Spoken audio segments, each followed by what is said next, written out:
And now, it's time for another Dice Tower review with Tom Vasel.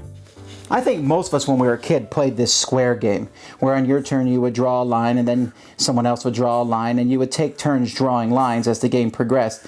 And at some point you would get to draw the last line and then you get to put your initials in there and then maybe draw another line. And this would keep going as people would close these lights and they'd put their initials in, and at the end of the game whoever had the most boxes was the winner.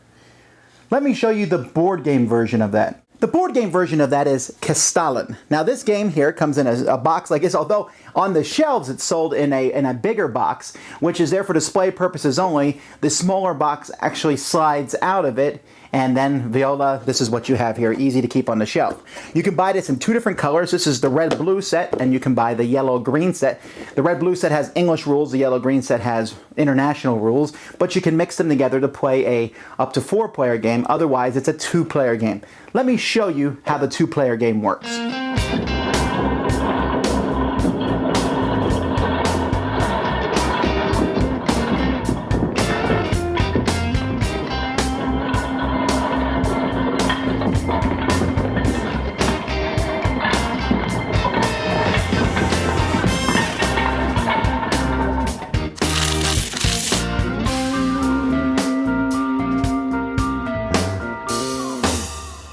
It's like opening up a kid's construction set, like Constructs when I was a kid.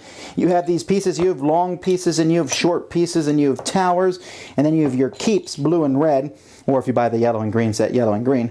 The towers fit, and you can stick the pieces on them like this, and so you're building a fortress out here, and the towers fit on either side, and as the game progresses, you can build enclosed areas like this. However, these enclosed areas do not need to look like this. For example, let me show you a, let's say I did this one here and put this like this and then build that here. You can see that this is also an enclosed area. You're not allowed to ever build a wall in this game if you cannot build a tower on the end of it. So for example, here's an enclosed area. I can't build a wall here because there's no tower allowed in that area. However, if I did build something like this, let me show you here.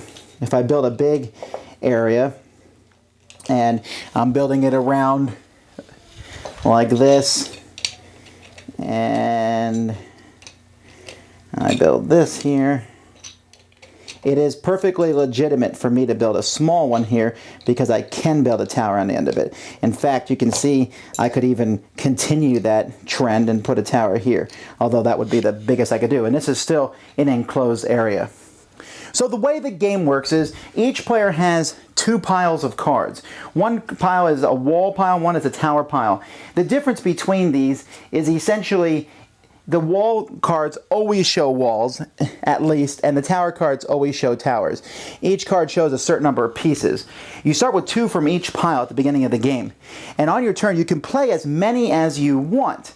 So I could play, for example, these 2 cards, which would give me 1 long, it would give me 4 short ones, and it would give me 2 towers, and then I would have to add them to the middle.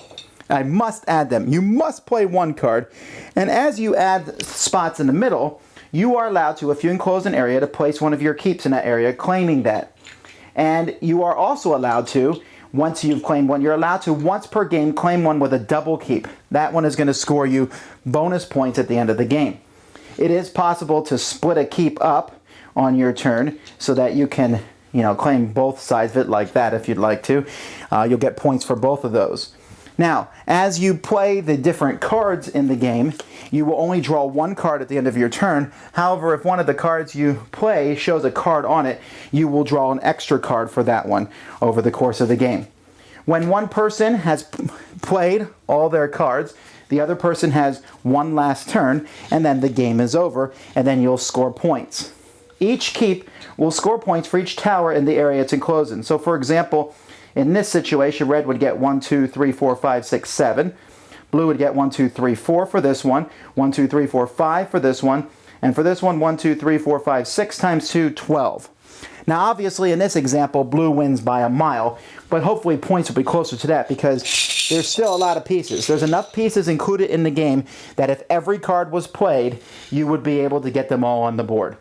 A multiplayer game would play the same way, just with more players involved in 4 different color keeps. This is actually a very enjoyable light game.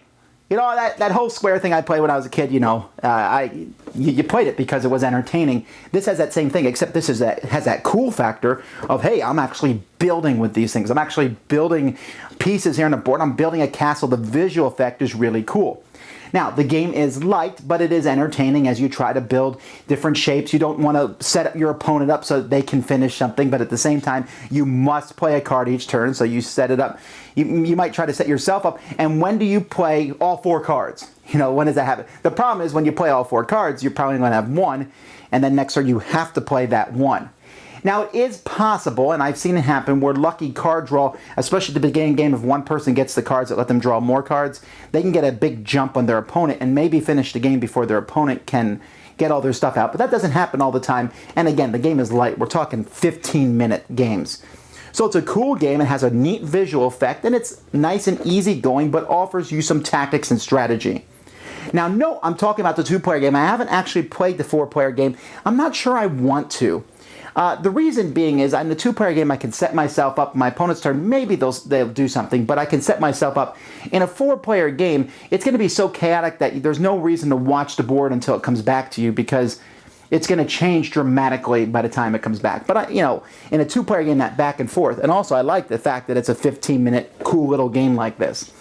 So that's neat. When do you put out your double tower? These aren't super heady decisions. You're not going to sit around agonizing over what to do, but it is entertaining. You'll come back and forth often in the game. This is one that you'll pull out, teach people. An excellent game. Really an excellent small little game here with some neat visual, aptitude to it. I like that a lot. Castellan. Thanks so much for watching the Dice Tower videos. Find more great videos and reviews as well as our top-rated audio podcast at Dicetower.com. You can also find other great shows at Dicetowernetwork.com. I'm Eric Summerer, and you've been watching The Dice Tower. The Dice Tower is sponsored by Cool Stuff Inc., where you can find great games for great prices. Cool stuff in stock. Check them out at CoolStuffInc.com. Shut the door. Do.